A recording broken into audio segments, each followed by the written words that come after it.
They watching, watching, watching, watching, watching, watching. They watching, Today, watching, we're going to watching, connect watching, three watching, events that watching, might seem watching, totally separate.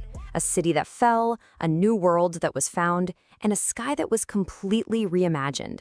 We're going to see how their collision didn't just change history, it literally forged the world you and I are living in right now. Okay, so you have to ask, right? How can one single city falling to an enemy possibly reshape the entire planet? Well, it all starts with that first domino, a single event that kicks off a chain reaction that will eventually wrap around the entire globe. Our story kicks off in the middle of the 15th century with what you could only call a geopolitical earthquake. This is the moment. It's 1453, and the Ottoman Empire conquers Constantinople, the great gateway between East and West. For more than 1,000 years, it was the heart of the Eastern Roman or Byzantine Empire, and in one single stroke, that world is just gone. The shockwaves are about to throw all of Europe completely off its axis. See, with Constantinople fallen, the Ottomans basically took control of the land bridge to Asia. So just imagine a single massive toll booth now controlling every bit of pepper, silk, and porcelain flowing into Europe. They slapped heavy taxes on everything, and suddenly the prices for these goods just skyrocketed. So Europe had a choice: pay these insane prices or find another way. The front door had just been slammed shut, and now they were desperate to find a back window. This perfect storm of motives, God, gold, and glory, ignites this absolutely frantic race, pushing sailors out beyond the edges of the map and into the terrifying unknown open ocean. And boom, in just one incredible decade, the map of the known world is completely torn apart. Now, what's really fascinating here is you can see the two competing strategies that are going to define the next century. First, in 1488, Portugal's Bartolomeu Dias proves you can actually sail around Africa. Then, just 10 years later, Vasco da Gama finishes the job and reaches India. But right in the middle of all that, Spain makes a totally radical bet. So Portugal's plan was methodical. It was slow. They just pushed down the coast of Africa, bit by bit. It was a long game, but it was a pretty surefire way to get to the east. Spain's plan, on the other hand, that was a pure gamble. A high-risk, high-reward moonshot. Columbus convinces Ferdinand and Isabella to fund a voyage west, thinking he could hit Asia from the other side. Two totally different paths, both launching a new global age, but one of them was about to cause a collision nobody saw coming. Because here's the thing, Columbus didn't find a new way to Asia. He stumbled upon entire continents teeming with millions of people and ancient, incredibly complex civilizations. Just look at this painting. It shows the moment the Spanish conquistador Hernán Cortés meets the Aztec emperor Montezuma in 1519. It looks almost peaceful, doesn't it? Kind of diplomatic. But what you're really looking at is the quiet right before the storm, a prelude to an absolute catastrophe for the Aztec world. And you have to understand, these weren't empty lands. Not by a long shot. We're talking about sophisticated empires with godlike emperors, sprawling cities, and economies built on brilliant engineering. The tragic irony here is that even though these civilizations were just as complex as those in Europe, the conquistadors didn't see equals. They saw souls to convert and, of course, resources to plunder. But you know, not everyone back then was on board with the brutality. You had people like the Spanish priest Bartolomé de las Casas, who saw it all firsthand.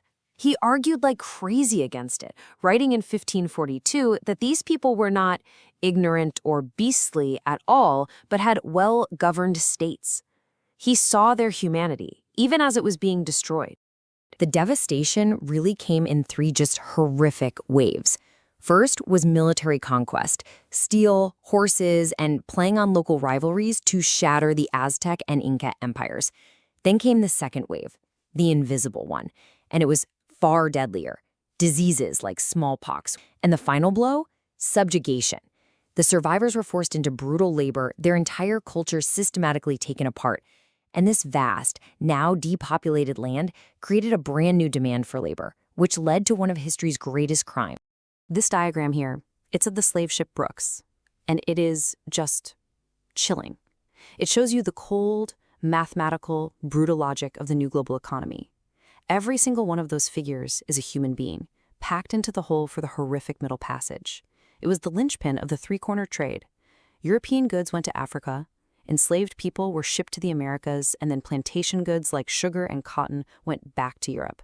It was a brutal cycle that generated incredible wealth for Europe, all on the back of unimaginable human suffering. So, this collision of worlds, it didn't just reshape maps and economies. It went deeper. It shattered the very way Europeans understood their own place in the cosmos.